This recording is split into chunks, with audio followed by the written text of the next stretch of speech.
Hello दोस्तों, स्वागत है आपका मेरे YouTube चैनल पर। मैं आपके सामने लेकर आया हूँ हीट ट्रांसफर से रिलेटेड एक और महत्वपूर्ण वीडियो, जो कि आपके आने वाले एग्जामों में बहुत हेल्पफुल होगा। हो सकता है कि इससे रिलेटेड क्वेश्चन आपको देखने को मिले या सेम टू सेम देखने को मिल सकता है। तो वीडियो को लास्ट तक जरूर बने रहिएगा।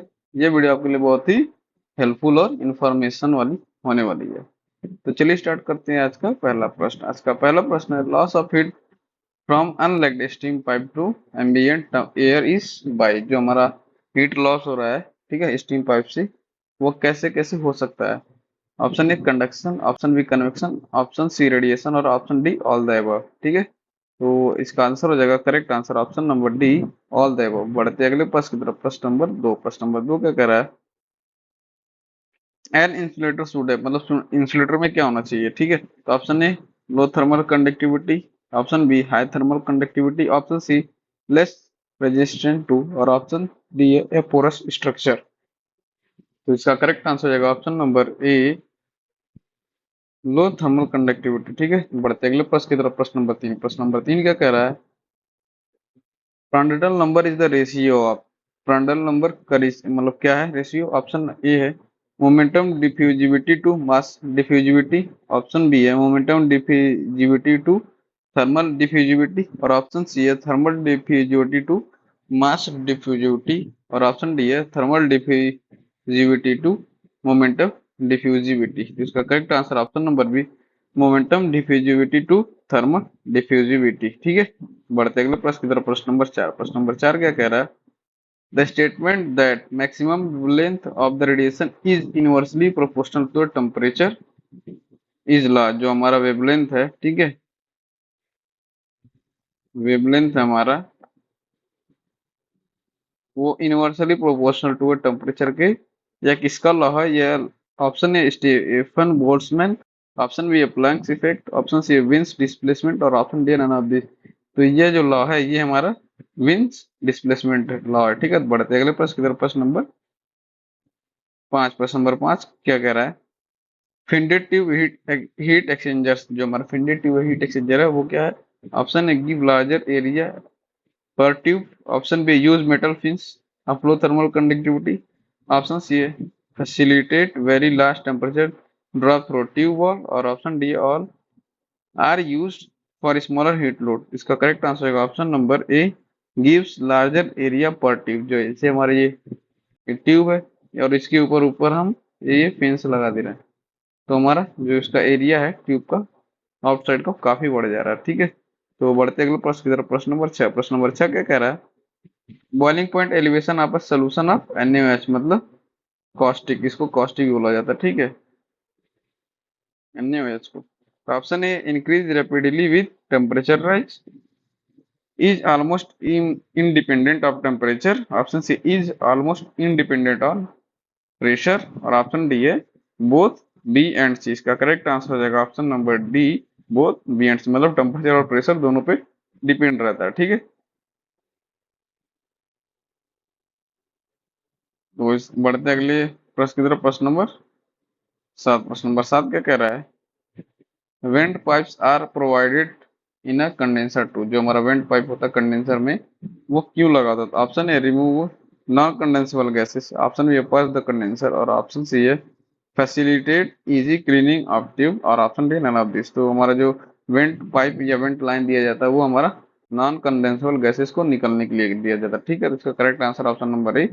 बढ़ते अगले प्रश्न की तरफ। प्रश्न नंबर 8 क्या कह रहा है, rate of heat transfer by vaporisation from pools of water is affected by that. जो हमारा रेट ऑफ वेपराइजेशन जो पूल्स में हो रहा है वो किससे किससे अफेक्टेड हो सकता है। ठीक है, तो nature of heating surface and distribution of bubbles, option B है surface tension of water, option C है विस्कोसिटी ऑफ वाटर, और ऑप्शन डी है ऑल द एबव, मतलब ABC। इसका करेक्ट आंसर है ऑप्शन नंबर डी, इन सभी चीजों से अफेक्ट हो सकता है। ठीक है, जो वेपराइजेशन है पूल में वाटर का। तो बढ़ते अगले प्रश्न की तरफ। प्रश्न नंबर 9 क्या कह रहा है, in a forward feed multiple effect evaporate the pressure is, मतलब जो हमारा मल्टीपल इफेक्ट एवापोरेटर है उसमें जो हमारा प्रेशर है वो क्या पूछ रहा है, हाईएस्ट इन लास्ट इफेक्ट, और lowest in last effect, same in all effects, और dependent on the number of effects. जो हमारा जो मल्टीपल इफेक्ट एवापोरेटर है वो इस तरह से बनाता है सीरीज में,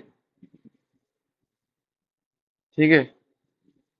तो जो लास्ट वाला होता है ना उसमें हम इजेक्टर से वैक्यूम क्रिएट करते, तो जो हमारा लास्ट वाला है वो सब में उसमें हमारा लास्ट जो है प्रेशर सबसे लास्ट वाले में कम रहता है। ठीक है, तो लोवेस्ट इन लास्ट इफेक्ट क्या प्रेशर। ठीक है, तो इसका करेक्ट आंसर हो जाएगा ऑप्शन नंबर बी। बढ़ते अगले प्रश्न की तरफ। प्रश्न नंबर 10। प्रश्न नंबर 10 क्या कह रहा है?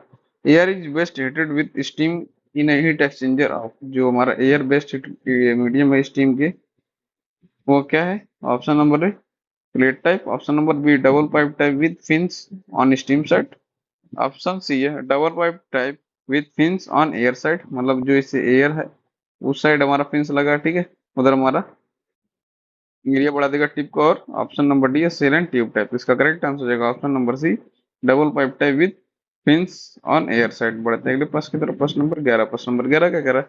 Radiation heat transfer rate does not depends upon the. जो रेडिएशन है वो किस पे डिपेंड नहीं कर रहा, ठीक है। तो option A type of absorbing surface, option number B है distance between the heat source and the object receiving the heat, और ऑप्शन नंबर सी है surface area and temperature of the heat source, और option D none of this. Correct answer option number C, ठीक है, इस पे depend नहीं करता।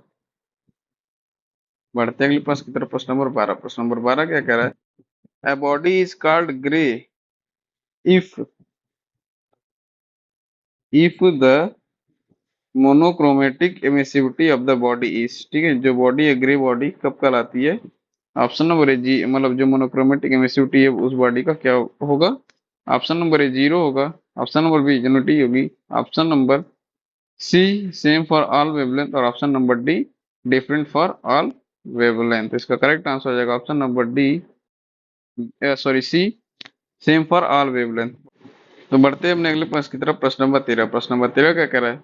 एब्जॉर्टिविटी of a perfect black body is unity which of the following has maximum absorptivity. ठीक है, option है एल्यूमिनियम फॉयल, ऑप्शन बी है रिफ्रैक्टरी ब्रिक्स, और ऑप्शन सी आयरन प्लेट, और ऑप्शन डी है कोक ब्रिज। इसका करेक्ट आंसर हो जाएगा option number D coke bridge. बढ़ते अगले प्रश्न की तरफ। प्रश्न नंबर 14। प्रश्न नंबर 14 क्या कह रहा है? H D by K is called the number. जो हमारा H D K by number है वो कौन सा नंबर है? Option A Nusselt number, option B Peclet number, option C Rayleigh number, और option number D Grashof number. इसका करेक्ट आंसर ऑप्शन नंबर है नसल्ट नंबर। बढ़ते अगले प्रश्न की तरफ। प्रश्न नंबर 15। प्रश्न नंबर 15 क्या कह रहा है? A backward feed multiple effect evaporator is better than forward feed for concentrating cold feed because it's provided higher economy, lower capacity, और both A and B, और ऑप्शन डी है लोअर इकोनॉमी। तो इसका correct answer हो जाएगा option number A higher economy. बढ़ते हैं अगले प्रश्न की तरफ। प्रश्न नंबर 16। प्रश्न नंबर 16 क्या कह रहा है?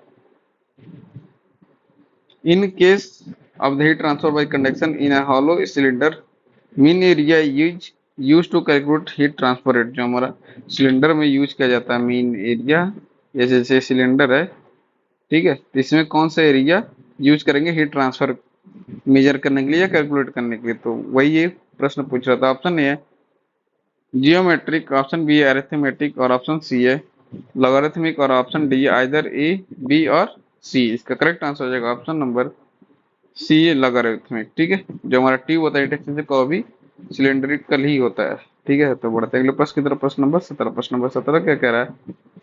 Agitated film evaporation is suited for concentrating liquids. जो हमारा एजिटेटर वाला इवापोरेटर होता है वो किसके लिए होता है suitable? Option A foaming type liquids के लिए, ऑप्शन बी है विस्कस लिक्विड के लिए, ऑप्शन सी है वेरी थिन मतलब बहुत पतला लिक्विड्स के लिए, और ऑप्शन डी है कोरोसिव के लिए। तो इसका करेक्ट आंसर हो जाएगा option number B viscous liquids के लिए। ठीक है, बढ़ते अगले प्रश्न की तरफ। प्रश्न नंबर 18। प्रश्न नंबर 18 का क्या है? The separation of liquid droplets from the vapour is done by A oblique and dot dot dot the evaporator. ठीक है, जो हमारा सेपरेशन है लिक्विड ड्रॉपलेट्स का एवापोरेटर में वो कैसे सेपरेट होता है? ठीक है, तो ऑप्शन है steam ejector, option B entrainment separator, option C है कंप्रेसर, और ऑप्शन डी है वैक्यूम पंप। तो जो हमारा लिक्विड ड्रॉपलेट का सेपरेशन होता है किससे? वेपर से, वो होता है इंट्रेटमेंट सेपरेटर से। इसका करेक्ट आंसर है ऑप्शन नंबर बी। बढ़ते अगले प्रश्न की तरफ। प्रश्न नंबर 19। दोस्तों अगर आप चैनल पर नए हैं तो चैनल को सब्सक्राइब करना ना भूलें, साथ ही साथ बेल आइकन को भी आप ऑन कर लीजिए, जैसे कि मैं कोई नए वीडियो डालूंगा तो उससे उसका नोटिफिकेशन आपके पास सबसे पहले पहुंचेगा। और अगर वीडियो आपको अच्छी लगी तो वीडियो को लाइक शेयर कमेंट जरूर करें। ठीक है, तो 19 नंबर प्रश्न क्या कह रहा है? The black body does not radiation. ठीक है, ऑप्शन ए एब्जॉर्ब और emit, option B reflect, option number C reflect, option number D both B and C. तो इसका करेक्ट आंसर है option number D, both B and C. तो बढ़ते अगले प्रश्न की तरफ, प्रश्न नंबर 20। प्रश्न नंबर 20 क्या कह रहा है? The purpose of providing bleeds point in the evaporator is to, जो हमारा ब्लिट पॉइंट्स दिया जाता है एवापोरेटर में, वो क्यों किया जाता है? Option number A admit the feed, option number A remove the product, option number C facilitate removal of the non condensable gases, और ऑप्शन डी है क्रिएट वैक्यूम। यह आंसर जानने से पहले अगर इस सभी प्रश्नों का आंसर आपको पहले से पता है तो क्वेश्चन नंबर के साथ कमेंट करके दे सकते हैं आंसर। इसका करेक्ट आंसर हो जाएगा ऑप्शन नंबर सी। ठीक है, facilitate removal of non condensable gases. अगर वीडियो आपको अच्छी लगी हो तो वीडियो को लाइक शेयर कमेंट जरूर करिए। वीडियो देखने के लिए आप सभी का बहुत बहुत धन्यवाद। Thank you very much.